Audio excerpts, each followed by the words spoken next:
குழந்தை இல்லாதவர்களுக்கு நடத்தப்படும் கோ பூஜை. இந்த சித்தர் யாரும் போட்டா கொடுக்கா உனக்கு தானே இதுக்கு தானே அவனுக்கு மாதேஸ்வரனுக்கு வர மாட்டான்.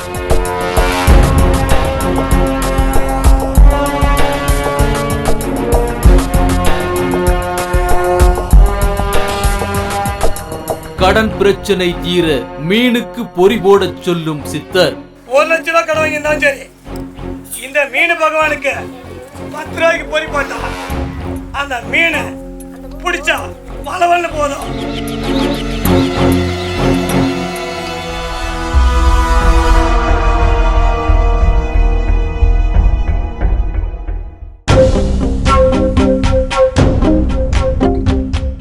திருமணமாகி புத்திரபாக்கியம் இல்லாம இருக்கிறதுங்கிற துயரம் என்னங்கிறது அனுபவிச்சவங்களுக்கு மட்டும்தான் தெரியும். தங்களுடைய வாழ்க்கையில திருமணமாகி கருத்தொற்றுமை உள்ள தம்பதியரா இருந்தும் மழலை செல்வம் மட்டும் இல்லையேன்னு தவிக்கிறவங்களுக்கு தன்னுடைய தவ வலிமையால குழந்தை வரம் தருவதற்குன்னு இந்த நவீன யுகத்துல ஒரு சித்தர் இருக்கிறதா கேள்விப்பட்டோம். இது போலவே உழைப்பதற்கு உடல் வலுவும் ஆற்றலோட செயல்பட அறிவும் இருந்து கடன் பிரச்சனையில இருந்து மட்டும் மீள முடியலையேன்னு எண்ணம் இருக்கிற எண்ணற்ற பேருக்கு அடைக்கலம் தருகிற இடமா தன்னோட ஆலயம் இருந்துட்டு வரதாவும் சொன்னாங்க. குழந்தை இல்லாம இருக்கிறதும் கடன் தொல்லையால அவதிப்படுறதும் யாருக்கும் வரக்கூடாத துன்பம் அப்படிங்கிறதால அந்த சித்தரை போய் பார்த்து மக்களுக்கு பயனுள்ளவரான்னு காட்ட நாங்க ஆசைப்பட்டோம்.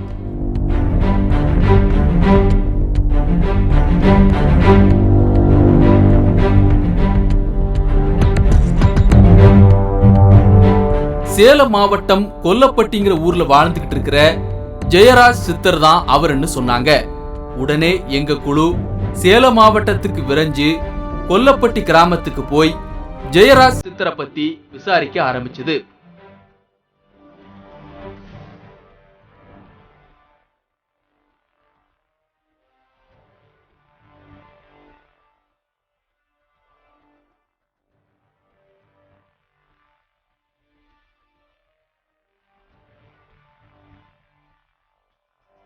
ரம்யமான கிராமத்து சூழல்ல ஊருக்கு ஒதுக்குப்புறமா இருக்கிற ஒரு இடத்துல இருந்து வந்துகிட்டு இருந்த அந்த இளம் சித்தரை நாங்க கண்டுபிடிச்சதும் வந்த விவரத்தை சொன்னோம்.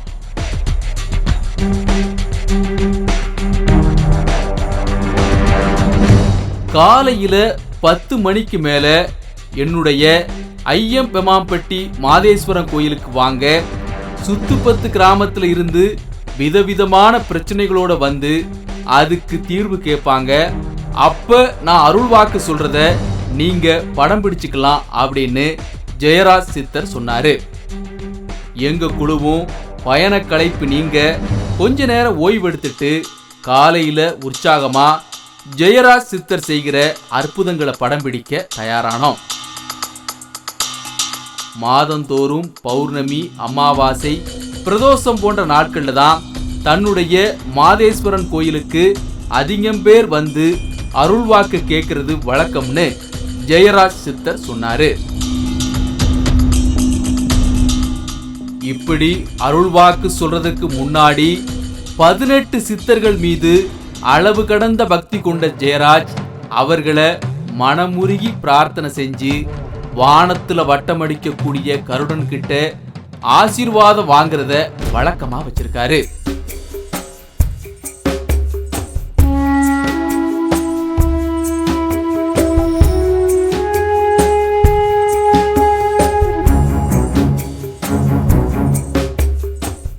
பதினெட்டு சித்தர்கள் மட்டுமில்லாம தன்னுடைய அருள்வாக்கு சக்திக்கு ஆதாரமா பழனியில வாழ்ந்து வந்த கோபால் சித்தரும் சாக்கடை சித்தரும் தன்னுடைய குருக்களின் 2 கண்கள்னு சொன்ன ஜெயராஜ் சித்தர் அவங்கள பிரார்த்தனை செஞ்சு கருடனை கூப்பிட்டாரு.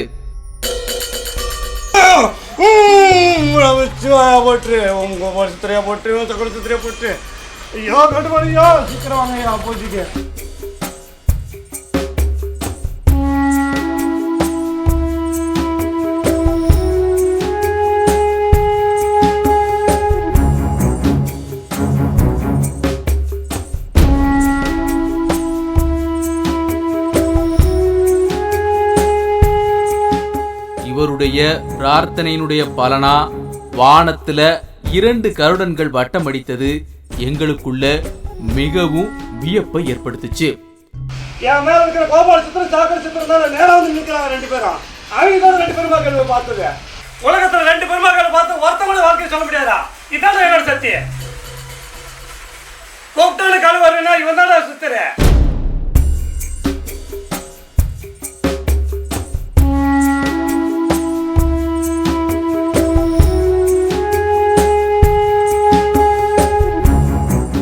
இந்த சம்பவத்துக்கு அப்புறம் மாதேஸ்வரன் கோயில் முன்னாடி உட்கார்ந்து அருள்வாக்கு சொல்ல தயாரானாரு ஜெயராஜ் சித்தர்.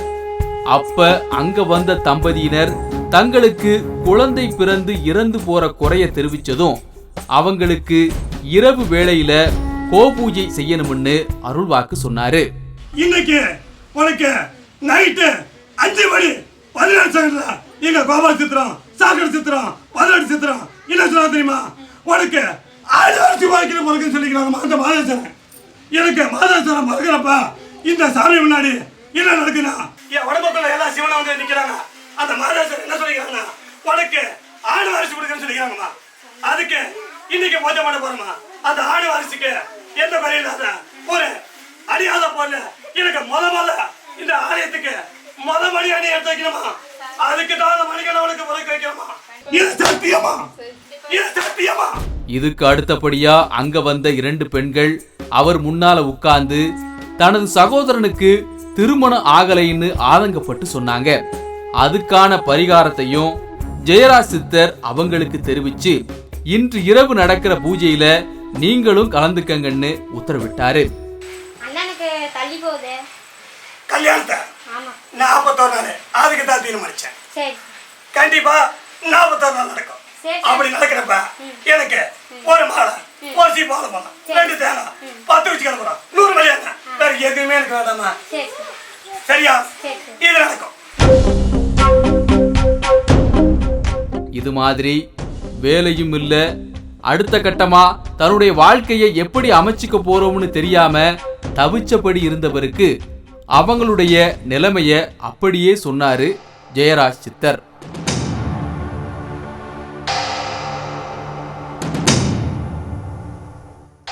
இன்னும் தன்னுடைய வீட்டை சரியா கட்டி முடிக்க முடியலைன்னு ஆதங்கப்பட்ட ஒருத்தருக்கு இத்தனை நாட்கள்ல அது சரியாயிடும்னு ஜெயராஜ் சித்தர் அருள்வாக்கு கொடுத்தாரு. கவலைப்படாத, உனக்கு மாசி மாசம் 19ஆம் தேதிக்குள்ள உன் வீட்டை சுத்தமா முடிச்சு கொடுத்துறமா. மாசி 19ஆம் தேதி நீ பால் பொங்க வைப்ப, வீடு சுத்தம் பண்ணி நிம்மதியா இருக்க சாமின்னு சொல்லுமா. மாசி 19ஆம் தேதி எழுதி வச்சுக்க.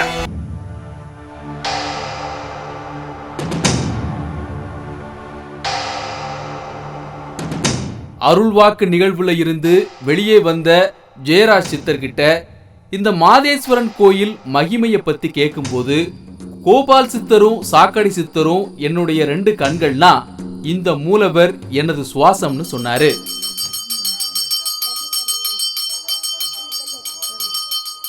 வேற எங்கேயும் பார்க்க முடியாத அளவுக்கு நாகத்துக்கு அடியில தவக்கோலத்துல இருக்கிற மாதேஸ்வரன் மக்களின் வழிகாட்டியா இனி வரும் காலங்கள்ல இருப்பாருன்னு உறுதியளித்த ஜெயராஜ் சித்தர் இந்த மாதேஸ்வரன் சிலைக்கு கீழே இருக்கிற லிங்கத்தை சுத்தி தண்ணீர் இருக்கிறது வேற எங்கேயும் பார்க்க முடியாதுன்னு விவரிச்சாரு. இங்க பாருங்க, இந்த செல சுத்தியும் எங்கேயுமே தண்ணி வராது. இந்த செல சுத்தி தண்ணி நிக்குது. இதை எல்லாத்துக்கும் தீர்த்தமா தெளிக்க சொல்றாங்க. இது ஒரு அதிசயமான ஒரு சுயம்பு மாதேஸ்வரன். இந்த சுயம்பு லிங்கத்தின் பிரதிபலிப்பாதான் இந்த நாகத்துக்கு அடியில தவம் செய்கிற இந்த மாதேஸ்வரன் சிலைய வச்சிருக்கிறதாவும் சொன்ன ஜெயராஜ் சித்தர் பக்கத்துல இருக்கிற ஒரு சிறிய குளத்துக்கு கூட்டிக்கிட்டு போனாரு. இந்த குளம் ஒரு அற்புத சக்தி வாய்ந்த இடம்னு சொன்ன ஜெயராஜ் சித்தர் ஒண்ணுமில்ல, வெறும் 10 ரூபாய்க்கு பொறி வாங்கி தன்னுடைய கடன் பிரச்சனை தீரணும்னு மனமுருகி பிரார்த்தனை செஞ்சு இங்க நீந்துகிற மீனுக்கு போட்டா போதும் கடன் பிரச்சனை காணாம போயிடும்னு ஜெயராஜ் சித்தர் சொன்னது எங்களுக்குள்ள மிகுந்த ஆச்சரியத்தை ஏற்படுத்துச்சு. அவங்க செய்ய வேண்டிய ஒரே ஒரு கடமை 10 ரூபாய்க்கு பொறி மட்டும் வாங்கினா போதுன்றாங்கடா. 1 லட்ச ரூபா கடன் வாங்கியிருந்தாலும் சரி, இந்த மீன் பகவானுக்கு 10 ரூபாய்க்கு பொறி போட்டா அந்த மீனை பிடிச்சா பலவல்னு போதும், இந்த பொறி சாப்பிட்டா அந்த பிரச்சனை தீர்க்கணும்டா. அதுக்கு தான் அந்த மீனுக்கு பொறி போட சொல்றாங்க. 1 லட்சம் கடை வாங்கியாச்சு, ஒரு 1000 ரூபா கடத்தை கொண்டுக்கிட்டு ஒரு 10 ரூபாய்க்கு மீன் வாங்கி பொரிய போட்டுட்டு அந்த 1000 ரூபா கடங்கான கொடுத்தினா கடன் கட்டுறதே தெரியாதா.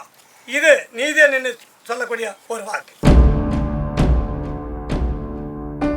அங்க இருந்தவங்க கிட்ட பேசும்போது ஜெயராஜ் சித்தர் மூலிகைகளை கையாள்றதுல ஆழ்ந்த ஞானம் பெற்றவர்னும் அவர் செய்யக்கூடிய மூலிகை குளியல் பல நோய்களை போக்கும் வல்லமை கொண்டதுன்னு சொன்னாங்க. ஜெயராஜ் சித்தர்கிட்ட எங்களுக்காக அந்த மூலிகை குளியலை செய்து காட்ட முடியுமான்னு கேட்டோம். 17 மூலிகைகள் அடங்கிய அந்த மூலிகை குளியலுக்கான ஏற்பாடுகளை ஜெயராஜ் சித்தர் மிகவும் துரிதமா செயல்படுத்த ஆரம்பிச்சாரு.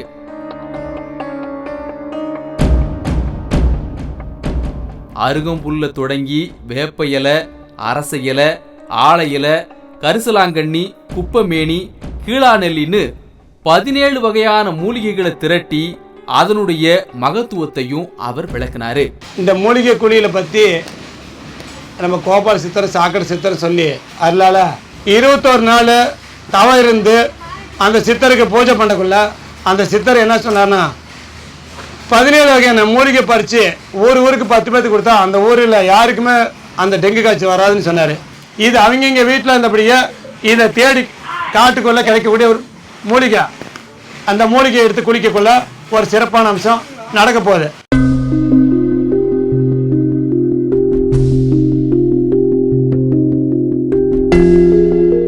இந்த 17 மூலிகைகளையும் அப்படியே ஒரு சட்டியில போட்டு கொதிக்க வச்ச பிறகு அதனை வடிகட்டிய ஜெயராஜ் சித்தர் தண்ணீர்ல கலந்து ஒருத்தரை குடிக்க வச்சாரு.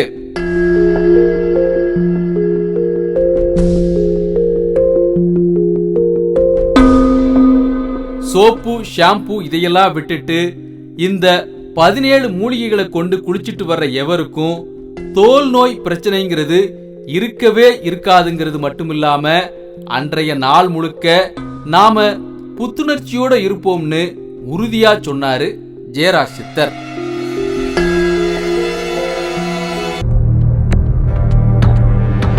அருள்வாக்கு சொல்ற எல்லாரும் எதிர இருக்கிறவங்க கிட்ட இருந்து தட்சணையா ஏதாவது வாங்கிட்டு தான் சொல்வாங்க.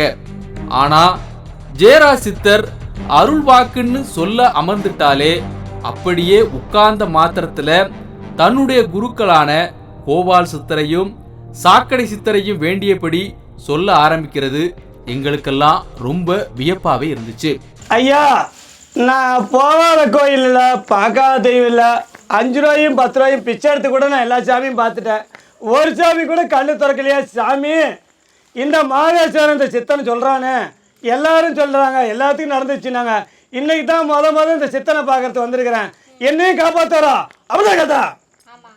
கண்டிப்பாக நான் காப்பாற்றுறேம்மா. இன்னையிலேருந்து 81 நாள் உன் குடும்பத்துக்கு நான் பக்கபலமாக இருக்கிறேம்மா. ஒரு கவலைப்படாத, ஒரு குறையில காப்பாற்றிட்டுறேம்மா. கண்டிப்பாக நான் அந்த மாங்கிலி பாக்கியத்தை குறையில்லாத காப்பாற்றிட்டு அவருக்கு திருமணத்தை இன்னிலிருந்து 67 நாள் நடத்தி கொடுக்குறேன். இதுக்கு உதாரணமா இப்ப நான் தண்ணீர்ல விளக்கெரிய வைக்க போறேன்னு சொல்லி அதை அவர் செய்து காட்டியது ஒரு அற்புத நிகழ்வா இருந்துச்சு. எல்லா குழந்தைங்களும் தொடுங்க, எல்லாத்தோட கையில எதுக்கு தரணும் அப்படின்னா தண்ணி எல்லாம் சிவராசி தண்ணி குடிக்கிறதுக்காக தண்ணி நான் கறி வேண்டாம். அதுக்காக வந்து இந்த சித்த தண்ணியை நான் கறி வரேன்.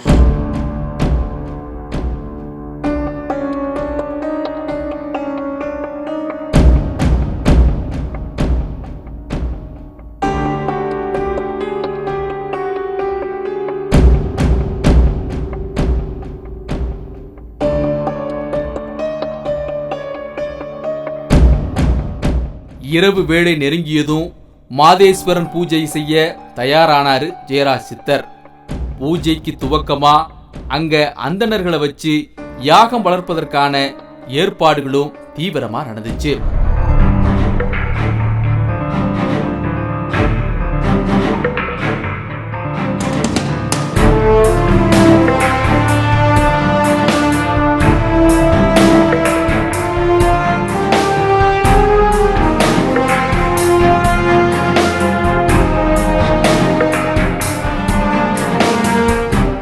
இரவு வேளையில வந்திருந்த பக்தர்கள் எவருக்கும் காத்து கருப்பு அண்டாம இருக்கிறதுக்காக ஜெயராஜ் சித்தர் ஒரு கொம்பு மூலமா ஒவ்வொருத்தரையும் தொட்டு ஆசீர்வாதம் பண்ணாரு. அங்க வந்திருந்த பொதுமக்களும் யாகத்துல கலந்துகிட்டு மூலிகைகள் மற்றும் நொச்சி குச்சிகளை அதுல போட்டாங்க. மந்திர உச்சாரணங்கள்ல யாக குண்டத்துல நெருப்பு வளர கோயிலுக்குள்ள இருக்கிற மாதேஸ்வரனுக்கு தீப ஆராதனை காட்டப்பட்டுச்சு. இந்த காட்சியை கண்டு பரவசமடைந்த பக்தர்கள் அனைவரும் தங்களுடைய பிரச்சனை தீர வேண்டுமென மனமுருகி பிரார்த்தனை பண்ணாங்க.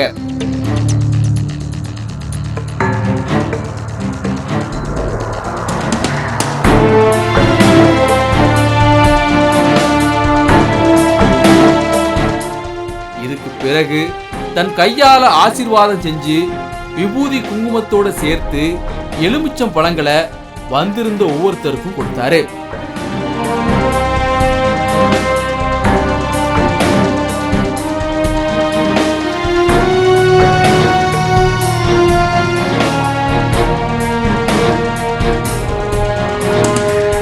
இதன் தொடர்ச்சியா மாதேஸ்வரனுக்கு மஞ்சள் அபிஷேகம், குங்கும அபிஷேகம், பால் அபிஷேகம், தயிர் அபிஷேகம், தேன் அபிஷேகம்னு இறுதியா பஞ்சாமிர்த அபிஷேகமும் நடத்தி வந்திருந்த பக்தர்களுக்கு பிரசாதம் கொடுக்கப்பட்டுச்சு.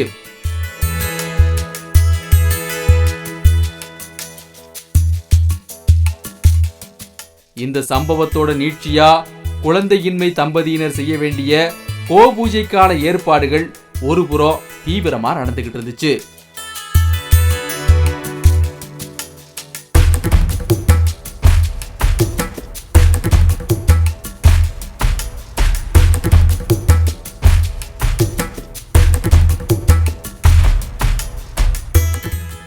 இரவு 12 மணியை நெருங்கி கொண்டிருந்த நேரத்துல 21 செவ்வாழைப்பழம் படைக்கப்பட்டு சம்பங்கி பூ தொடங்கி ஜாதிமல்லி, மரிக்கொழுந்துன்னு லிங்கப்பூ வர 21 வகையான மலர்கள் கொண்டு மாதேஸ்வரன் சுவாமிக்கு பூஜை செய்யப்பட்டுச்சு.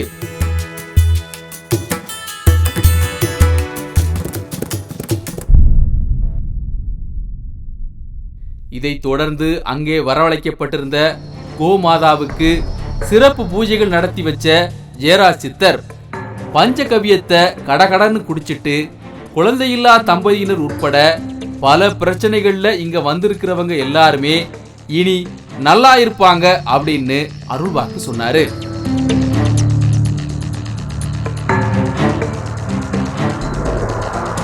குலதெய்வம் ஓட்டுல இல்ல, நிம்மதி இல்லாம ஓட்டுல சாமி கெட்ட கெட்ட கனவு வருது, நிம்மதி இல்லாமல் இருக்கிறேன், குழந்தை பாக்கியமும் இல்லை, வேதனையோட நிற்கிறேன், எனக்கு மன கஷ்டமாக இருக்குது சாமி. இந்த கோபால சித்திரம், இந்த 18 சித்திரம் இந்த குழந்தைக்கு ஒரு பாக்கியம் கொடுத்து என் குடும்பத்தை காப்பாற்றுறோம். அதெல்லாம் கேள்வி அதெல்லாமா கண்டிப்பாக இன்னைக்கு நிற பொங்கல் உனக்கு கொடுத்து உனக்கு அந்த பாக்கியத்தை கொடுத்துறமா.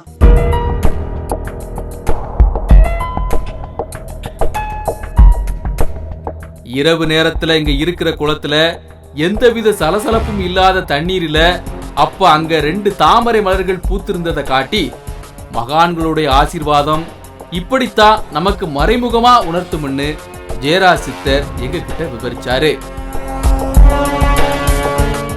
நாங்களும் மக்களுடைய மகிழ்வுக்கு தடையா இருக்கிற குழந்தையின்மையும் கடன் பிரச்சனையும் யாருக்கும் வர வேண்டாம்னு வேண்டிக்கிட்டு அங்கிருந்து கிளம்பினோம்.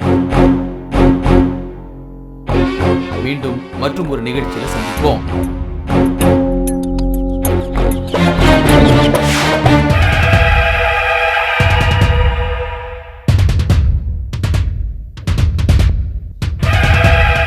பெண்களை யாகத்தில் பங்கேற்க வைக்கும் நவீன சித்தர்.